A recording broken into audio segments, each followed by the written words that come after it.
Assalamualaikum warahmatullahi wabarakatuh. Salam sejahtera untuk kita semua. Baik, pada kesempatan kali ini saya akan merefleksikan hasil dari pembelajaran berdiferensiasi serta pembelajaran kompetensi sosial emosional. Baik, adapun tujuan ya dari pembelajaran ini, bagaimana kita sebagai guru ya dalam melaksanakan proses pembelajaran memberikan ya kenyamanan, memberikan rasa senang kepada siswa untuk siswa belajar ya sesuai dengan keinginannya ya, sesuai dengan kebutuhannya dan sesuai dengan kesenangannya. Ya, di dalam proses pembelajarannya, di mana di dalam kegiatan inti mengandung ya 3 unsur penting ya di dalam proses pembelajaran ini.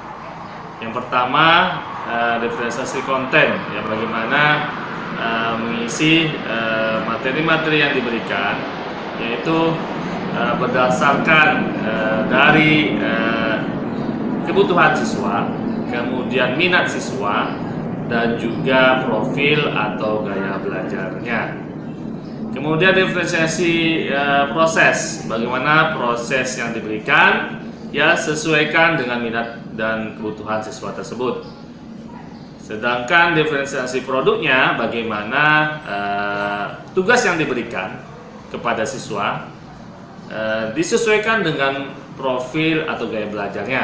Misalnya gaya belajar auditori, ya siswa yang memiliki kemampuan pendengaran yang lebih bagus, ya lebih suka mendengar di dalam proses pembelajarannya, maka dilakukan pemberian tugas produknya berupa auditori atau dengan suara. Adapun yang visual, bagaimana siswa diberikan tugas yang diberikan itu dalam bentuk gambar atau dalam bentuk poster. Kemudian yang terakhir kinestetik adalah bagaimana siswa diberikan tugas ya yang dihasilkannya berbentuk kerja langsung ya, bisa presentasi dan lain sebagainya. Adapun manfaat ya dari pembelajaran ini kepada para siswa adalah agar siswa merasakan well-being ya atau merasa kenyamanan ya dalam proses pembelajaran ya.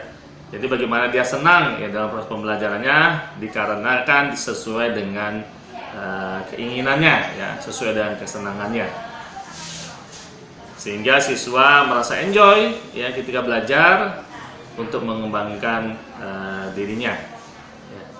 Di samping itu juga ya di dalam pembelajaran KSE kompetensi sosial emosional ya bagaimana siswa diarahkan untuk bisa meningkatkan, yang pertama adalah kesadaran diri, kemudian yang kedua adalah pengelolaan diri, kemudian yang ketiga adalah kesadaran sosial, kemudian yang keempat adalah keterampilan sosial, dan yang terakhir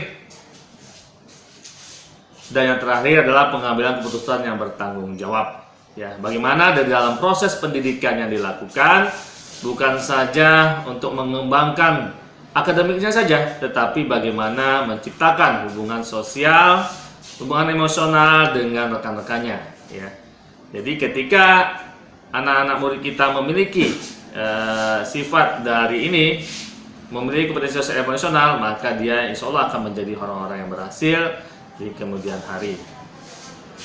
Adapun proses pembelajaran kompetensi sosial emosional terdiri dari 3 ruang lingkup.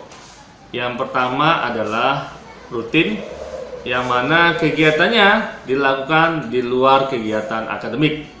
Misalnya dalam kegiatan-kegiatan ekstrakurikuler, kemudian dalam kegiatan-kegiatan setelah kegiatan makan siang dan lain sebagainya. Bagaimana proses pembelajarannya di luar dari siklus pembelajaran akademik. Kemudian yang kedua, pembelajaran KSE ini ruang lingkupnya adalah terintegrasi dalam mata pelajaran.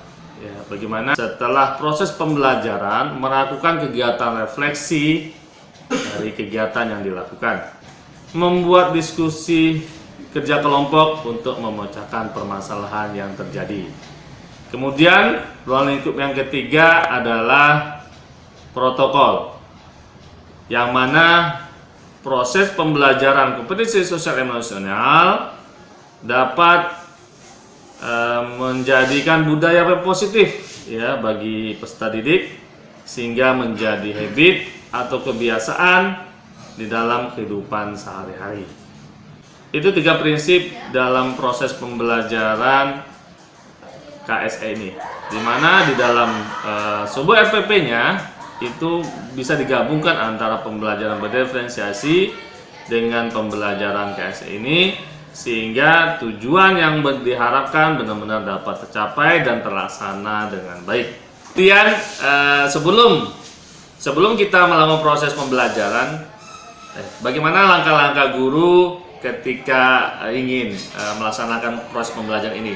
Ya, sebelum melaksanakan proses pembelajaran ini, adapun kita sebagai guru ya dituntut untuk melakukan pemetaan. Ya, pemetaan berdasarkan dari 3. Yang pertama adalah kebutuhan belajar, kemudian berdasarkan minat, kemudian yang ketiga berdasarkan gaya belajar.